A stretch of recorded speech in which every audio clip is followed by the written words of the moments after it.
श्रीमद् श्रुत भक्ति कायु सर्वम करो।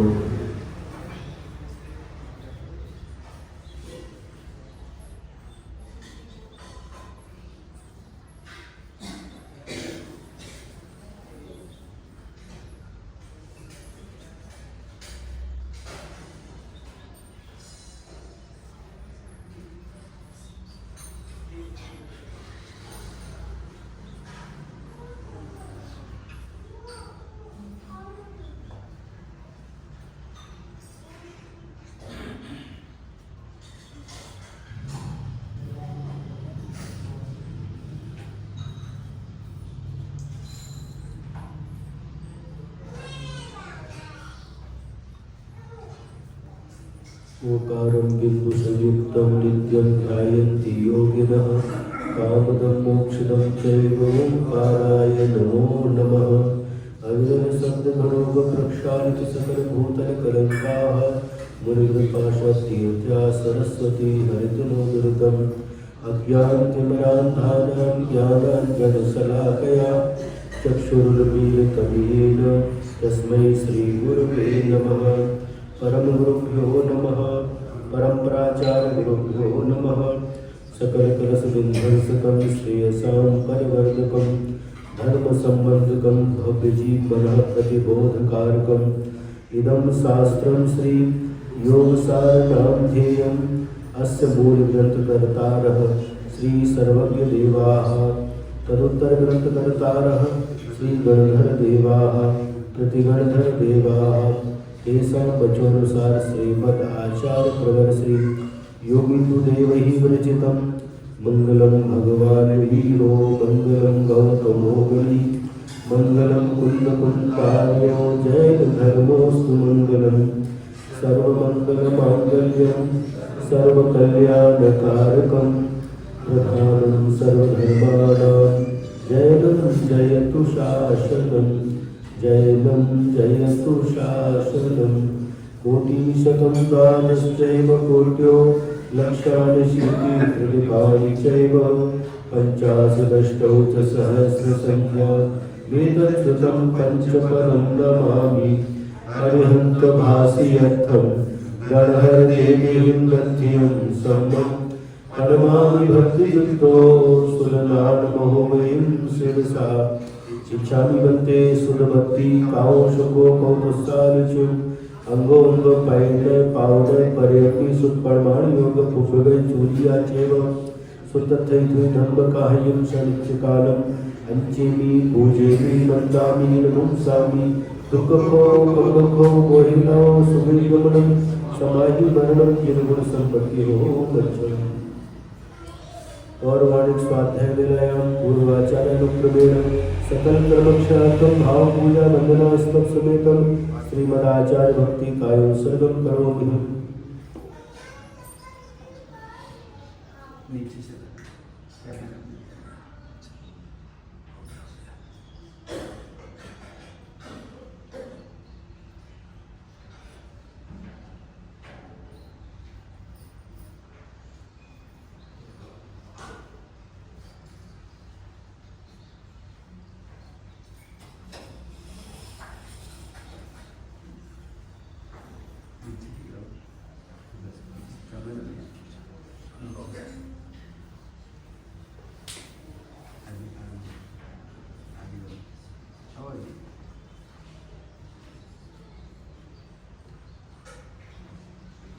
श्रुतजनधी पारगेभ्यः सुखमतिभावनापटुमतिभ्यः सुचरितपोनिधिभ्यो नमो गुरुभ्यो गुरुभ्यो।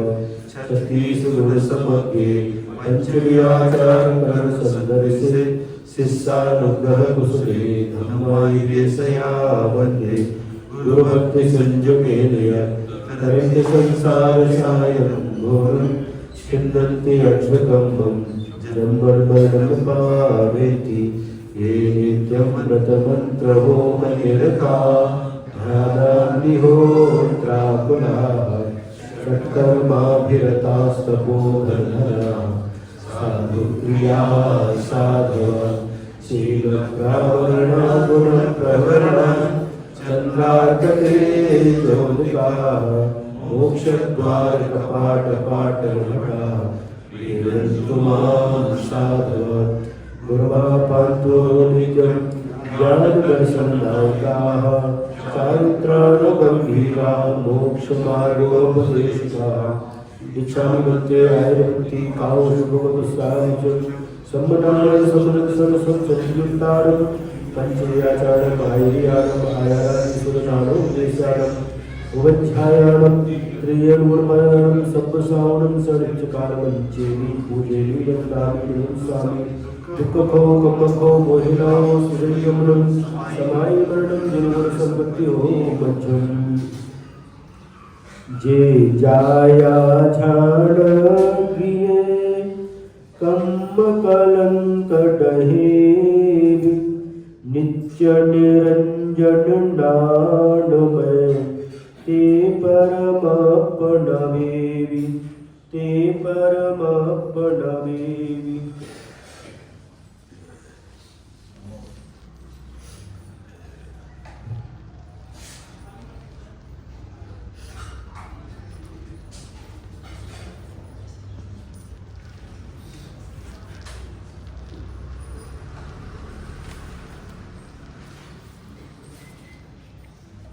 निम्मल झाड़ परेठया कम्म कलंक डहेवि अपालद्धौ जेड परु ते परमापनवेवि ते परमापनवेवि।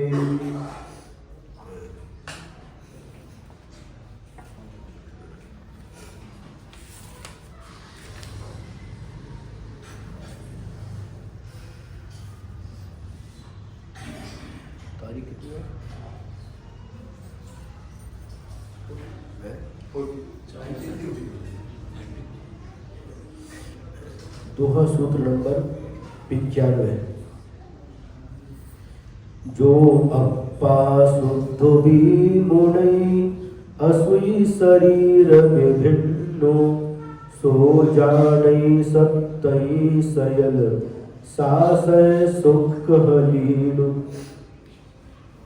यह आत्मानं शुद्धम अपि जानाति असुचि शरीर विभिन्नम स जानाति शास्त्राणि सकलानि शाश्वत सौखे लीनः। जो आत्मानं शुद्धम जानाति असुचि शरीर विभिन्नम, जो अपनी आत्मा को असुचि अपवित्र शरीर से भिन्न समझता है। स जानाति शास्त्राणि, वह समस्त शास्त्रों को जानता है। और शाश्वत सौखे लीना, शाश्वत सुख में लीन होकर के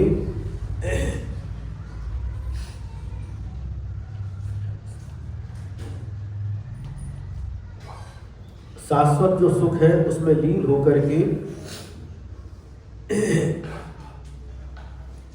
समस्त शास्त्रों का जानकार हो जाता है। आत्मा शुद्ध है या अशुद्ध? निश्चय नहीं की अपेक्षा से आत्मा शुद्ध है। आत्मा कितने प्रकार की होती है? 3 प्रकार की होती है। और जीव कितने प्रकार के होते हैं? 2 प्रकार के, संसारी जीव और मुक्त जीव। जो मुक्त जीव होते हैं उनकी आत्मा त्रैकालिक शुद्ध होती है,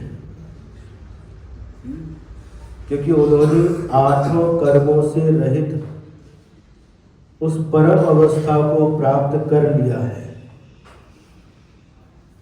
लेकिन संसारी जो आत्माएं हैं उनकी आत्माएं निश्चय नहीं की अपेक्षा से शुद्ध है, लेकिन व्यवहार नहीं की अपेक्षा से द्रव्य कर्म, भाव कर्म और नौ कर्म से सहित हो जाने के कारण से अशुद्ध है।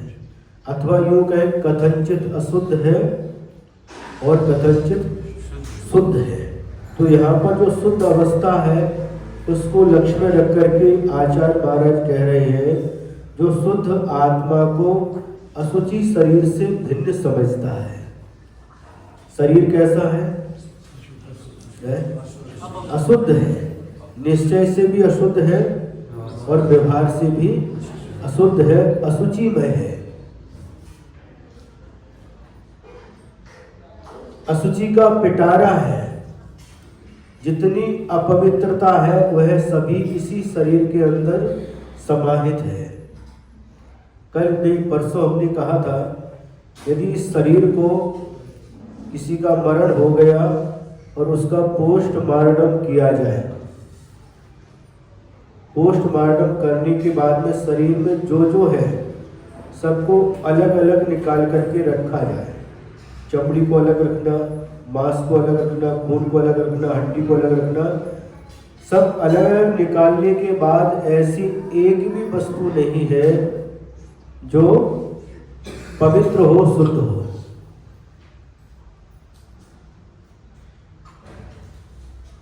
बारह भावनाओं में एक अशुचि भावना आती है।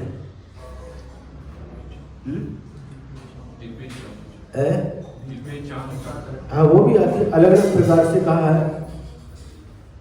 हाँ, वो भी है। बारह भावना दिव्य चांद चादर बड़ी हाड़ पिंजड़ा गेह देह भीतर या सब जगत में और नहीं घिन गेह। कितनी अच्छी बात कही। दिव्य चांद चादर मणि, चमड़ी के माध्यम से इसको ढाका गया है। अंदर देख तो हाड़ पिंजड़ा देह, हाड़ रूपी पिंजड़ा का पिंजड़ा से बना हुआ है।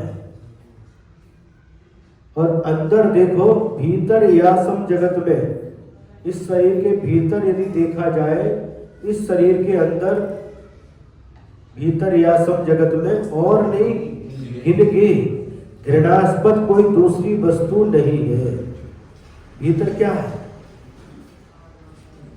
जो इस शरीर से प्रेम करते हैं, प्यार करते हैं, तो मक्खी के पंख के जैसी पतली यदि चमड़ी शरीर से अलग कर दी जाए तो प्रेम करने वाले व्यक्ति ही इस शरीर से घृणा करने लग जाते हैं।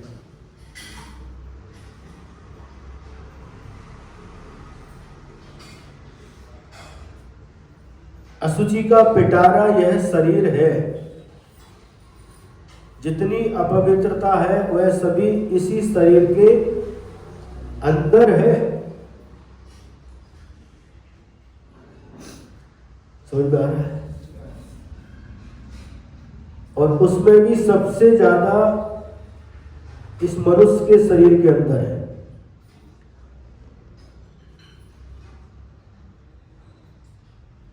जब कभी अंतराय होता है तो बाल आ जाए तो सिर्फ भोजन छोड़ना पड़ता है। और यदि विकलत्र जीव आते हैं, विकलत्र 2 इंद्री 3 इंद्री और 4 इंद्री, 2 इंद्री में कोई अड़ी वगैरह आ गई, सुड़ी आ गई, जिसके पैर नहीं होते वह 2 इंद्री जीव कहलाते हैं।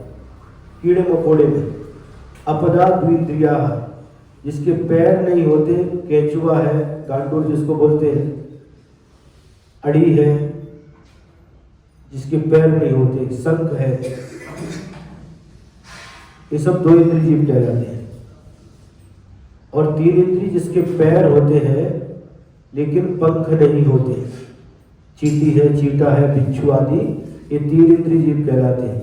और 4 इंद्रिय जीव जिसमें पैर के साथ साथ पंख भी होते हैं, पैर के साथ साथ पंख भी आते हैं। मक्खी है, मच्छर है, मिग्गू है, ये 4 इंद्रिय जीव कहलाते हैं। तो जो 4 इंद्रिय इनका जब आहार में आते हैं तो इनका प्रायश्चित भी होता है।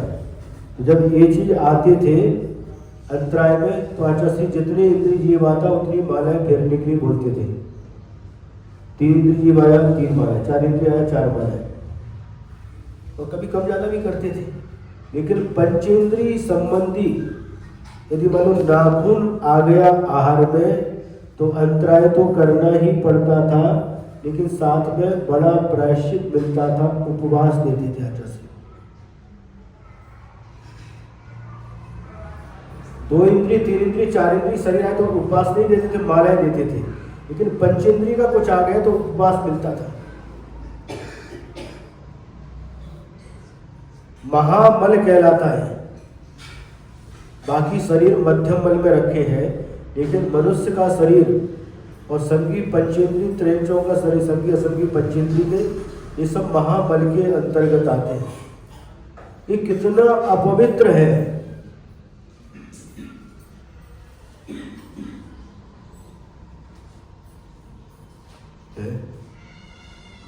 कितना अपवित्र है। मरण हो गया और मरण होने के बाद कोई भी 1-2 दिन भी घर में रखना नहीं चाहता, जल्दी जल्दी लेकर के जाओ और जला करके आओ। ऐसा इस स्वभाव से अपवित्र है। शरीर स्वभाव से अपवित्र है। जानवरों का जो शरीर होता है उसका तो फिर भी उपयोग होता है। क्या उपयोग होता है? यहाँ पर जय जिनेन्द्र सोसाइटी बांकड़ पुणे की ओर से गौशाला चलती है और वहाँ पर देसी गाय है। देसी गाय का दूध उपयोग में आता है, उसका मूत्र भी आयुर्वेदिक औषधि के उपयोग में आता है, उसका गोबर शेण उसका भी उपयोग होता है। पहले जमाने में जब मकान मिट्टी के होते थे तो उस गोबर के माध्यम से उसको लीपते थे और उस गोबर के क्या बनाते हैं? हाँ, एमपी में कंडे बोलते हैं, मराठी में सैनकुट। उसको सुखा करके जला करके घर में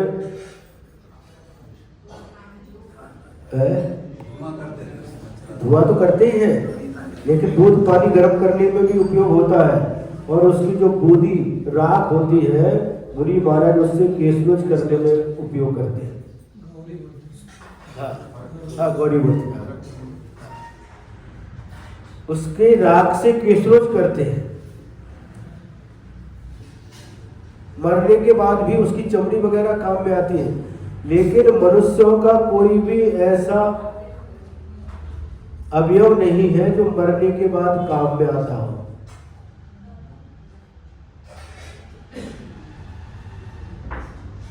अच्छा खिलाते हैं, पिलाते हैं, एसी में रखते हैं, लेकिन कोई भी इसका उपयोग नहीं है। बस इसका उपयोग यही है कि संयम धारण करना।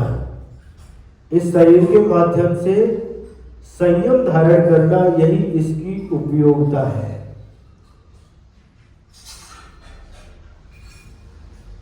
एक विद्वान ने यहां तक लिख दिया, सागर के जल सो शुच कीजे तो भी शुद्ध न होई। सागर का मतलब समुद्र के पानी से भी शरीर को धो दो तो भी शरीर पवित्र नहीं हो सकता। इसकी उपयोगिता यही है कि संयम धारण करना। एक मनुष्य का शरीर ही ऐसा है जिसके माध्यम से संयम धारण किया जा सकता है। तिरंज का शरीर उनको संयम धारण कर सकते हैं। सम्यक दर्शन चारों गति के जीव प्राप्त कर सकते हैं, लेकिन सकल संयम धारण करने की योग्यता मात्र मनुष्य के पास होती है। और मनुष्य में भी है, कौन से मनुष्य के पास में? भोग भूमि के मनुष्य के पास नहीं, कर्म भूमि के मनुष्य के पास। कर्म भूमि के मनुष्यों में भी सम्मोचन मनुष्य के पास नहीं, गर्भज मनुष्य के पास में। और गर्भज मनुष्य में भी जो सांगोपांग है, सांगोपांग सभी अवयव है जिसके, ऐसे शरीर के माध्यम से ही संयम धारण किया जा सकता है। बस यही इस मनुष्य जीवन की सार्थकता है। तो यहाँ कह रहे हैं, ऐसे असुचिमय शरीर में रहते हुए, कौन? आत्मा जो शुद्ध है और अशुचिमय शरीर में रह रहा है, लेकिन फिर भी आत्मा अशुचि नहीं है।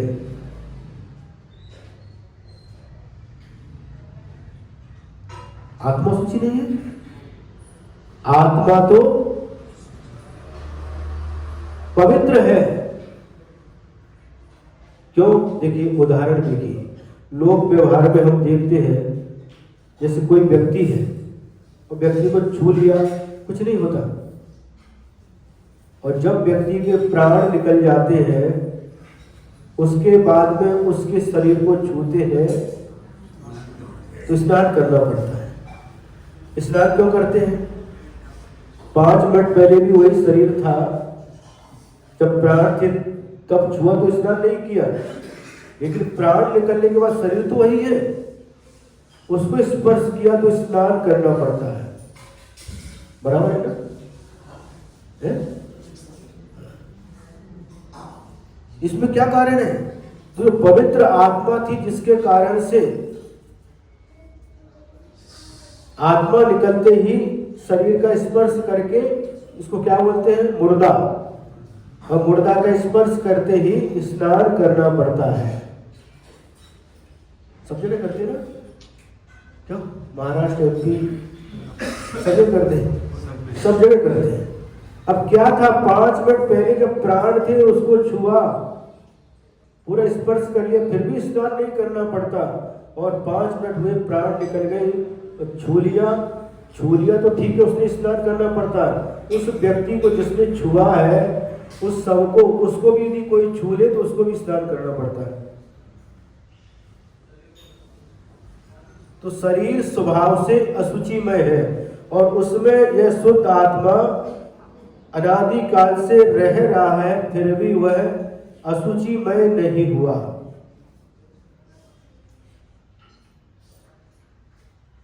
शरीर का संबंध कब से है? अनादि काल से है। शरीर कितने प्रकार के होते हैं? 5 प्रकार के। औदारिक शरीर, वैक्रिक शरीर, आहारक शरीर, तेजस शरीर और कार्बन शरीर। ये 5 प्रकार के शरीर होते हैं। जब यहां से मनुष्य का या त्रियंच का मरण होता है तो औदारिक शरीर छूट जाता है, और यदि मान लो पुनः मनुष्य या त्रियंच में जन्म लेना पड़ता है, पुनः औदारिक शरीर प्राप्त हो जाता है। कितने समय के लिए छूटता है? 3 समय के लिए। 1, 2, 3 बार ना हारकः।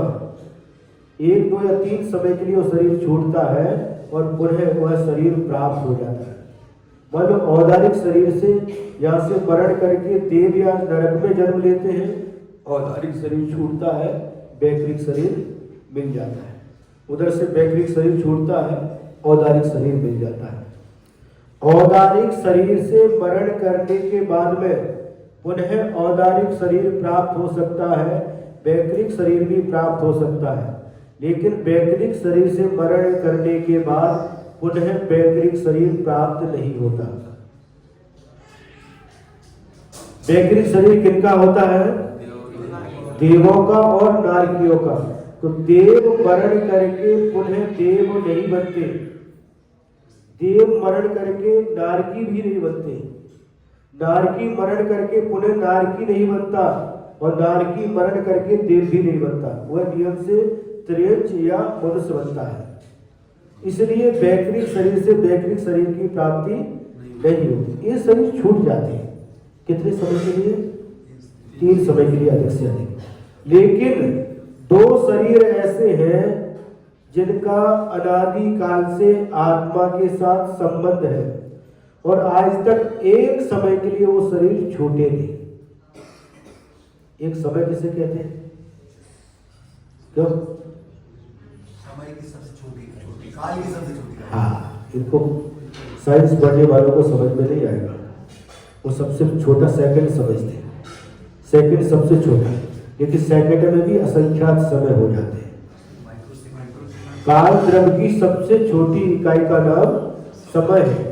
तो ये 2 शरीर, अंतिम 2 शरीर तेजस और कार्बन, एक समय के लिए भी आत्मा से आज तक अलग नहीं हुए अनादिकाल से।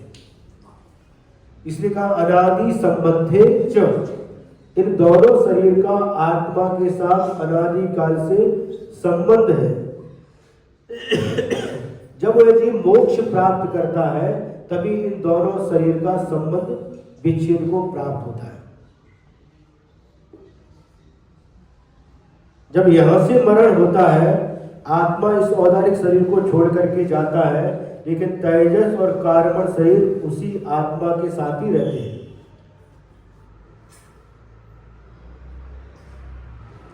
वैकृतिक शरीर को इतना अपवित्र नहीं कहा, देवों का नारकी का शरीर इतना अपवित्र नहीं है जितना मनुष्यों का शरीर अपवित्र कहा है।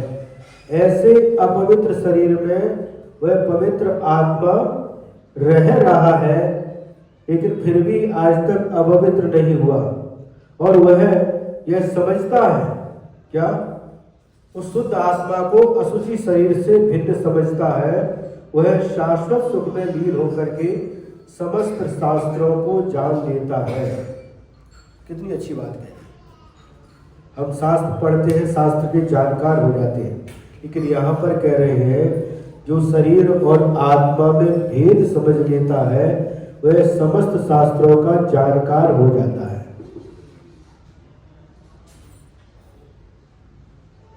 सांगली चातुर्मास हुआ था 2018 में, उसमें भी राजकुमार जी चौगले उन्होंने अच्छी भूमिका निभाई और बहुत अच्छे से वह चातुर्मास सानंद संपन्न हुआ।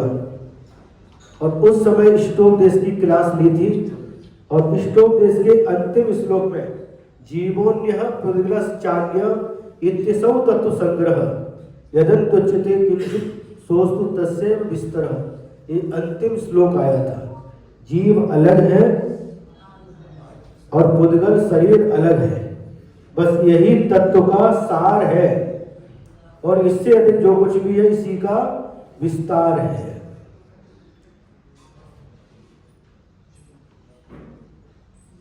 समझ में आ रहा है? जो शरीर को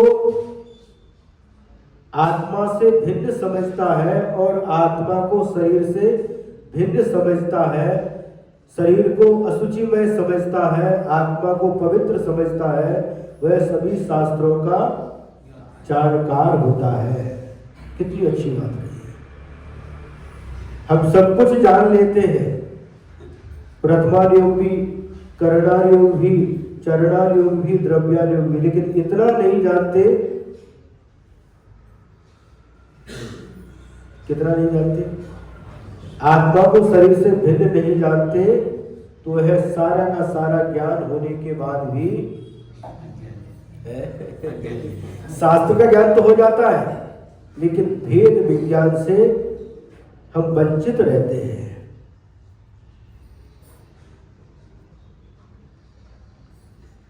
इस भेद को जो समझ लेता है, कितनी सामान्य बात है, कहने में सामान्य है लेकिन प्रैक्टिकल में बताओ, प्रैक्टिकल में सामान्य नहीं है। शरीर अलग है, आत्मा अलग है, कहना बहुत आसान है, लेकिन उसका अनुभव करना, एक मच्छर बैठता है तो पूरा शरीर, पूरा ध्यान उसकी तरफ चला जाता है।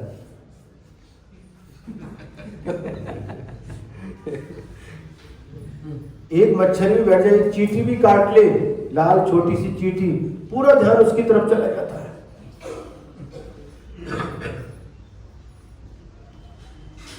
हम सुन लेते हैं, बोल लेते हैं, लेकिन जिन्होंने इसका प्रैक्टिकल किया है, महान तपस्वी साधु घोर उपसर्ग परिसर सहन करके जिन्होंने केवल ज्ञान प्राप्त किया, मोक्ष प्राप्त किया, वो भेद विज्ञान का उन्होंने प्रैक्टिकल किया है।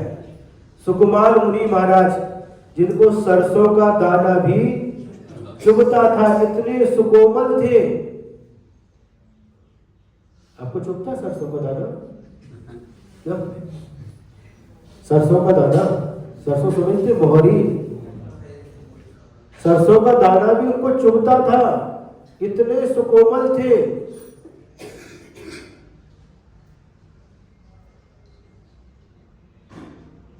सूर्य का प्रकाश जिन्होंने कभी देखा नहीं था, रत्नों के प्रकाश में रहते थे, ऐसे उनका लालन पालन हुआ। और जब उनको वैराग्य हो गया, मुनि दीक्षा धारण कर ली, तो जब जमीन पर चल रहे हैं तो जमीन से धरती पर पैर से खून निकल रहा है, इतने कोमल थे। जमीन भी उनको चुभ रही है, चलते समय खून निकल रहा है, और जाकर के एक स्थान पर खड़े हो जाते हैं ध्यान के लिए। तो खून के पैर से चलने के कारण से खून के जो क्या निशान बन गए थे। तो एक जंगल में उस सियालनी और उसके दोनों बच्चे उस खून को चाटते चाटते जिधर से वो गए थे उस पैर के निशानों से वहां तक पहुंच गए। कौन? सियालिनी और उसके 2 बच्चे। और पूर्व भव का पैर स्मरण हो आया उनको सुकुमार को देखते ही। एक पैर को सियालिनी ने खाना प्रारंभ कर दिया और दूसरे पैर को उसके दोनों बच्चे पैर में से मांस नोच नोच करके खा रहे हैं। मरने के बाद नहीं, जीवित अवस्था में नीचे से चालू किया, धीरे धीरे पिंडली का मांस और घुटने तक आ गए और आगे बढ़ती गई, जंघा को मांस खाने लगी, कमर तक आए। 3 दिन में तीसरे दिन उनका शरीर गिर गया और उनका मरण हो गया। सर्वार सिद्धि में वो देव बने। अब जिस समय वो खड़े हैं जीवित अवस्था में और सियालिनी अपने दांतों से, अपने पंजों से उनके मांस को नोच करके खा रही है, उस समय वह भेद विज्ञान के आलम्बन से ये शरीर भिन्न है, आत्मा भिन्न है। जिसको ये खा रही है वह मैं नहीं हूं और मुझे ये कभी भी खा नहीं सकती। जो मैं हूं वह आत्मा है, आत्मा को ये कभी भी खा नहीं सकती, नोच नहीं सकती। इसको कहते हैं भेद विज्ञान का प्रैक्टिकल प्रयोग। क्यों नितिन जी? आत्मा अलग है, शरीर अलग है, कहना बहुत आसान है, बहुत आसान है, कोई भी बोल देगा। छोटे बच्चे को भी सिखा दो वो भी बोल देगा। शरीर भिन्न छे, आत्मा भिन्न छे, लेकिन इसका प्रयोग तो महान साधक, महान ज्ञानी, महान त्यागी, महान तपस्वी साधु इसका प्रयोग करते हैं।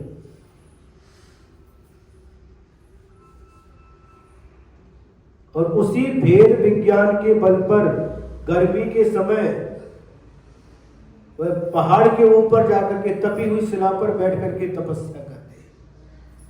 सर्दी के समय नदी के तट पर बैठ करके तो ठंडी ठंडी लहरें आती है, वे तपस्या करते हैं। और बरसात के समय पेड़ के नीचे खड़े होकर के तपस्या करते हैं, उसी भेद विज्ञान के बल पर।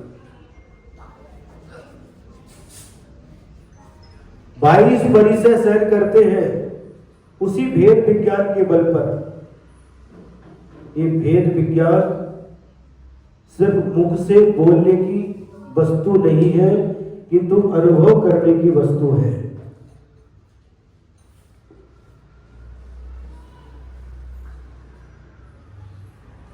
सुन रहे हैं? समझ आ रहा कि नहीं?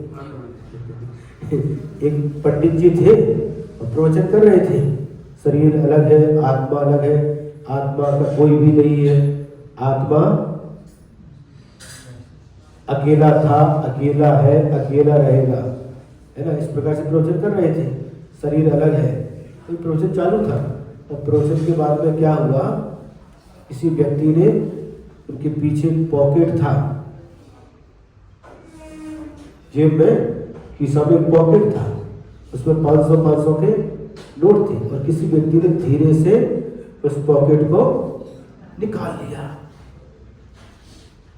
अब पॉकेट को निकाल लिया, अब जब पंडित जी का ध्यान गया, बहुत परेशान हो गए, चारों तरफ ढूंढने लगे,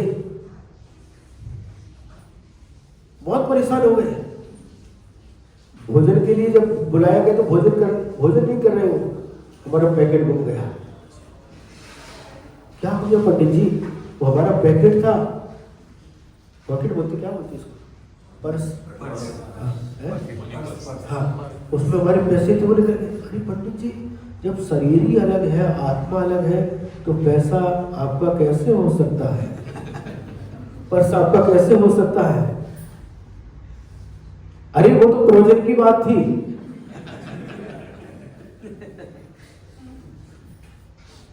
प्रवचन की बात थी। अरे भैया देखो, प्रवचन करने वाले बहुत मिल जाएंगे। ऐसे बुंदेलखंड में कहते हैं भटा नहीं खाना। भटा मतलब बैगन, बागी बदली का ही, हाँ, वो नहीं खाना। प्रवचन पंडित जी ने बुलाया और घर में जब किसी काम से गए तो वो खा रहे थे। तो किसी व्यक्ति ने जाकर के मिलने के लिए गया और पंडित जी प्रवचन बोल कर कहते भटा अवश्य बाबा, भटा नहीं खाना चाहिए। और पंडित जी की थाली में भटा बैगन की सब्जी। तो व्यक्ति ने पूछा, क्यों पंडित जी, आप तो प्रवचन बोल रहे थे कि भटा मतलब बैगन, ये अवश्य नहीं खाना चाहिए, और आप तो आपकी थाली में तो बैगन की सब्जी रखी है। अरे वो प्रवचन की भटा अलग है और खाने के भटा अलग है। वो प्रवचन के भटा थे। समझ में आ रहा है? तो ऐसा, इससे कोई भी आत्मा को लाभ होने वाला नहीं है। एक अनुभव की वस्तु है भेद विज्ञान, और इसका धीरे धीरे थोड़ा थोड़ा अभ्यास करते हैं। आचार्य शांति सागर महाराज जी ने कहा था अंतिम प्रवचन में, कम से कम 5 मिनट 15 मिनट जितना समय मिले उतना आत्मचिंतन करो, भेद विज्ञान का अनुभव करो, सुन लिया अब इसका प्रैक्टिकल करो। हम आपसे पूछते हैं, थ्योरिकल में नंबर ज्यादा मिलते हैं या प्रैक्टिकल में? बोलो, प्रैक्टिकल में। तो जो हमने थ्योरिकल में पढ़ा है, जब उसका प्रैक्टिकल करते हैं तो उसमें विशेष रूप से हमें अंक प्राप्त होते हैं। कितनी अच्छी बात कह दी, जो शरीर को आत्मा से भिन्न और आत्मा को शरीर से भिन्न जानता है, शरीर को अशुचिमय जानता है, आत्मा को पवित्र जानता है, वह सभी शास्त्र को जानता है। आगे दोहा सूत्र नंबर 96, जो नबी जाने अप्पु परु नबी पर भाव चये, सो जानो सत्तई सयल नहु शिव सुख लहे।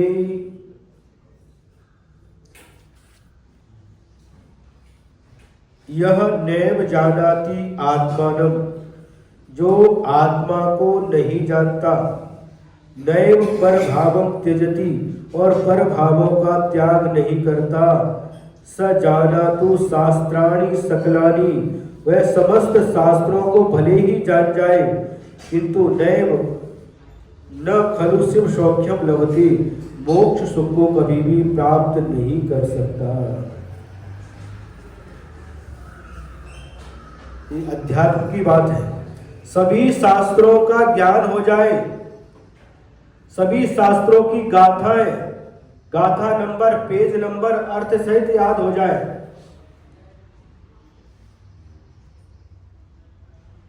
लेकिन यदि वह आत्मा को नहीं जानता और पर भावों का त्याग नहीं करता, वह मोक्ष को प्राप्त नहीं कर सकता।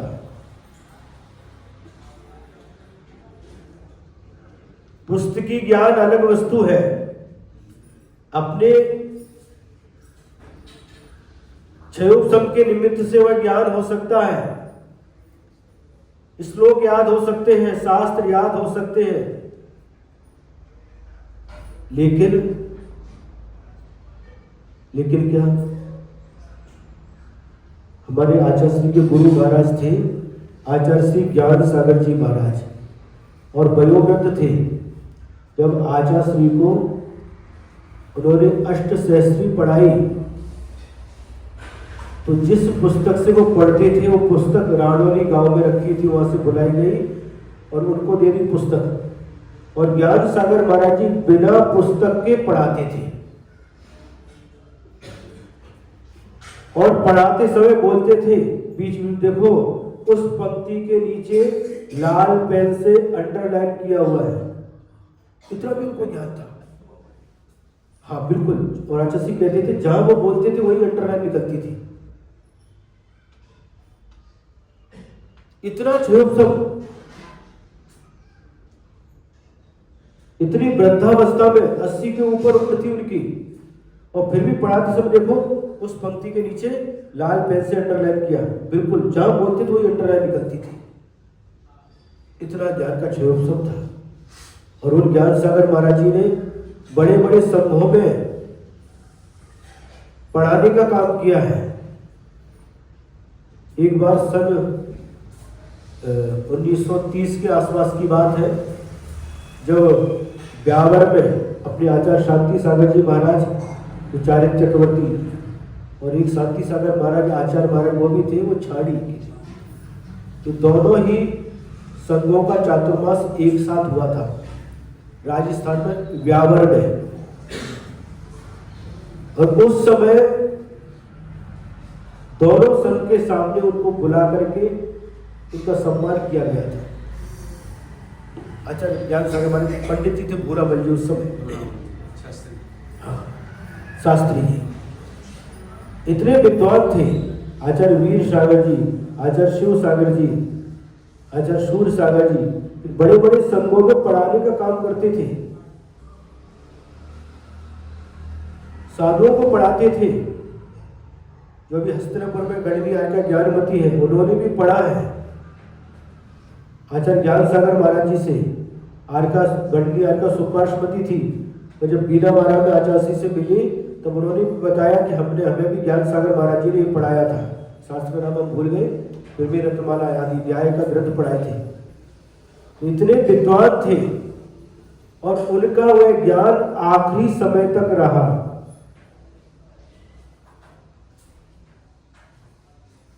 क्यों? क्योंकि शास्त्र में लिखा है जो ज्ञान दुख के साथ प्राप्त होता है वह अंतिम समय तक रहता है, और जो ज्ञान सुख सुविधा के साथ प्राप्त किया जाता है वह दुख आने पर विलीन हो जाता है, नष्ट हो जाता है। तो ज्ञान सागर महाराज जी की आर्थिक परिस्थिति उस समय अच्छी नहीं थी। बचपन में ही पिताजी का देहांत हो गया था, तो पढ़ने के लिए बनारस गए थे। गमछा क्या बोलते हैं, टागल, तौलिया, उसको बेचते थे भदैनी घाट पर। जो समय मिलता था बेच करके वो खाने पीने की व्यवस्था करते थे, पढ़ने की व्यवस्था करते थे। इतने कष्ट के साथ उन्होंने ज्ञान हासिल किया और आखिरी समय तक वह कष्ट के साथ ज्ञान प्राप्त किया था, इसलिए आखिरी समय तक वह ज्ञान उनके साथ में था। समाधि के समय भी आचार्य श्री स्वयं स्तोत्र सुनाते थे और जानबूझ करके गलती करते थे तुरंत उंगली उठाते थे। ऐसा नहीं, ऐसा आचार्य श्री सुनाए हैं कि गलती जानबूझ कर गलती बोल देते थे कि सुन रहे कि नहीं, तो तुरंत उंगली उठाते थे। ऐसा नहीं, ऐसा है। इतने सचेत थे। तो यहां पर कह रहे हैं जो आत्मा को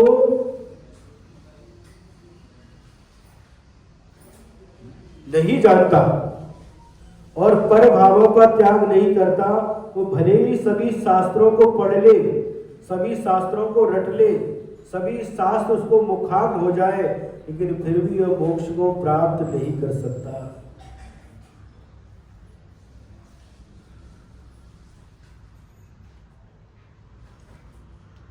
और जिसको आत्मा अलग है और शरीर अलग है, इतना ज्ञान हो गया तो वह अपनी आत्मा का कल्याण कर लेता है। एक उदाहरण आता है शिवभूति महाराज का। शिवभूति महाराज जी थे, उनको कोई भी शास्त्र का ज्ञान नहीं था, लंबोकार मंत्र भी याद नहीं होता था। जब उनको दीक्षा दे रहे थे तो सबके साधुओं ने विरोध किया, महाराज ये तो बिल्कुल अज्ञानी, कुछ भी नहीं जानते, इसको दीक्षा क्यों दे रहे हैं? अरे भाई कोई बात नहीं, अभी ज्ञान का क्षयोत्सव नहीं है, बाद में हो जाएगा। लेकिन नमोकार मंत्र सिखाते थे गुरु महाराज, नमोकार मंत्र भी याद नहीं रहता था। आखिरी समय में उन्होंने मंत्र दिया, माँ रुस माँ तुस, राग मत करो, द्वेष मत करो। ये मंत्र भी भूल गए और एक दिन आहार के लिए जा रहे थे और देखा एक महिला मूसल से क्या कर रही थी, क्या दाल को क्या कर रही थी, हाँ ऐसा उदाहरण आता है, वो कर रही थी। उन्होंने पूछा महाराज आहार करने गए थे, ये क्या कर रहे हो? उसने कहते तुस मांस भिन्न कर रहे हैं। तुस माने छिलका, मांस यानी दाना, इसको अलग कर रहे हैं। अरे यही मंत्र तो हमारे गुरु महाराज ने हमें दिया था। मंत्र क्या दिया था? माँ रुस माँ तुस, उसको भी भूल गए। उसने कह दिया तुस मांस भिन्न कर रहे हैं। यही मंत्र तो हमारे गुरु महाराज ने दिया था। तुस यानी छिलका और मांस यानी दाना। दाना अलग है, छिलका अलग है। और उन्होंने चिंतन किया, छिलका मतलब शरीर और दाना मतलब आत्मा। शरीर अलग है, आत्मा अलग है। बस आहार के लिए गए थे, आहार छोड़ा और जाकर के इसी को लेकर के ध्यान में बैठे। शरीर अलग है, आत्मा अलग है। शरीर अलग है, आत्मा अलग है। और ध्यान करते करते ऐसे लीन हो गए, शुक्ल ध्यान के माध्यम से श्रेणी पर चढ़े, 4 घातिया कर्मों का नाश कर दिया और केवल ज्ञान को प्राप्त कर दिया। यह तो भगवान बने। उनके लिए शास्त्र ज्ञान कुछ भी नहीं था, बस इतनी बात, शरीर अलग है और आत्मा अलग है। इन्होंने बोले नहीं, उसका प्रैक्टिकल किया, ध्यान में बैठ गए तो केवल ज्ञान प्राप्त हो। जो साधु विरोध कर रहे थे दीक्षा के लिए, इनको कुछ नहीं आता, वही आकर के उनकी गंदगी में नमो अरिहंताणम, हे अरिहंत भगवान आपके चरणों में मेरा नमस्कार हो।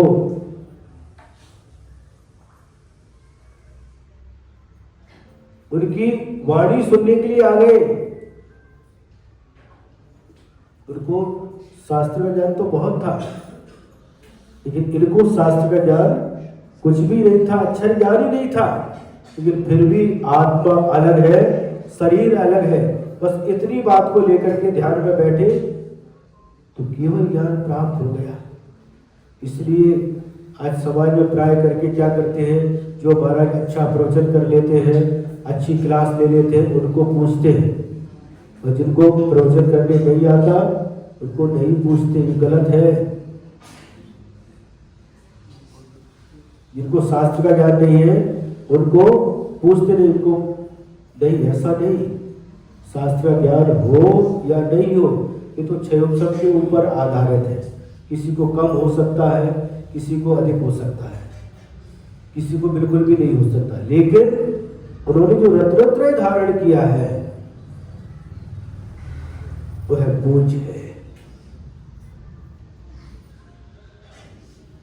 आजकल ऐसे ही चलता है। कितनी प्रवचन भीड़ आती, कितने लोग सुनते हैं, कितनी बोली लगा, कितने पैसा आता है? कितना पैसा इकट्ठा होता है, कितने का कलश गया आज इसके ऊपर। क्या करते हैं? तुलना करते हैं। मतलब ज्यादा पे गया, करोड़ों को गया वो कलश, तो ज्यादा पहुंचे हुए साधु हो गए। समझ में आ रहा कि नहीं? तो जिनका कलश स्थापना नहीं करते कई महाराज, तो हमारे ब्रीत सागर महाराज जी हैं, ब्रीत सागर चंद्र सागर को इस कलश स्थापना नहीं करवाते थे। लेकिन आज ये वर्तमान की परिस्थिति, कम गया तो कम, उनका प्रभाव कम है।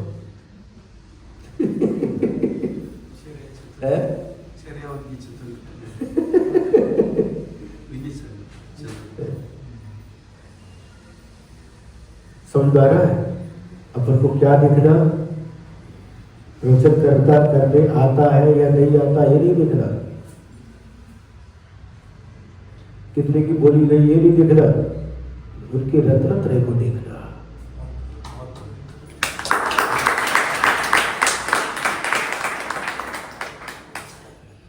उनकी विशुद्धि, आत्म परिणामों की विशुद्धि को देखना। तो शास्त्र जानने वाले हैं, बड़े बड़े प्रवचन भी कर लेते हैं, क्लास भी ले लेते हैं, उनसे ज्यादा विशुद्धि उनकी हो सकती है जिनकी मंद कसाय है।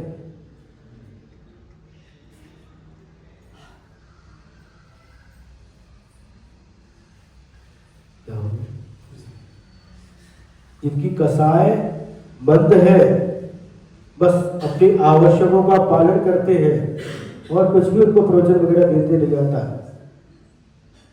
फिर भी वह साधु परमेष्टि है।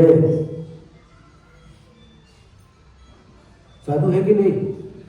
साधु की परिभाषा क्या है? जो प्रवचन देते आता वो साधु है, जो क्लास लेते वो साधु है।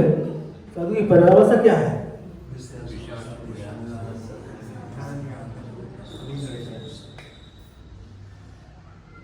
रत्नत्रय जिन्होंने धारण किया है, विषयासा वसाती तो निरारंभ परिग्रह, आरंभ और परिग्रह से रहित है, ज्ञान ध्यान और तप में लीन रहते हुए साधु प्रशंसा के योग्य होते हैं। एक महाराज जी हमने देखे, उनका नाम था मुनिश्री निर्वाण सागर महाराज जी। 106 साल की उम्र में उनकी समाधि हुई। जब हम बचपन में थे, छोटे थे, तब हमारे गांव में भी आए थे, घर में आहार भी हुआ था, और बाद में मुनि बनने के बाद भी उनको विदिशा में हमने दर्शन किया। 106 साल की उम्र थी जब समाधि हुई। 2013 में हम अमरावती में थे, उस समय उनकी समाधि हुई, खनियाधारा में, अशोकनगर के आसपास। और उनकी सीमा थी, बिहार की एक सीमा थी, बस इतने एरिया में उन्होंने अपनी बाधा था, 300 किलोमीटर का। हाँ 300 किलोमीटर का, वही बिहार करते थे। दांत थे, उस उम्र में भी दांत थे, और सिगड़ी का लेते थे, चक्की का, हाथ की चक्की का, पुरानी उनकी जो नियम थे वो पालन करते थे। माइक का उपयोग नहीं करते थे, वो माइक पर नहीं बोलते थे, बिना माइक के। लेकिन ऐसी उनकी साधना थी, हमेशा एकांत स्थान पर रहते थे। जब वो 1995 में बुंदेलखंड की यात्रा पर निकले, उस समय हम और प्रणब सागर महाराज जी दोनों ब्रह्मचारी अवस्था में थे।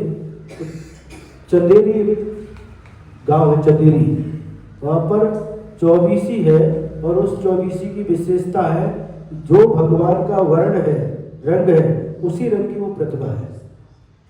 तो उस समय वो खंदारगिरी वहां से 1.5 किलोमीटर लगा है, एक खंदारगिरी क्षेत्र है, बिल्कुल दूर, वहां पर रहते थे, भीड़ से दूर रहते थे, एकांत में रहते थे।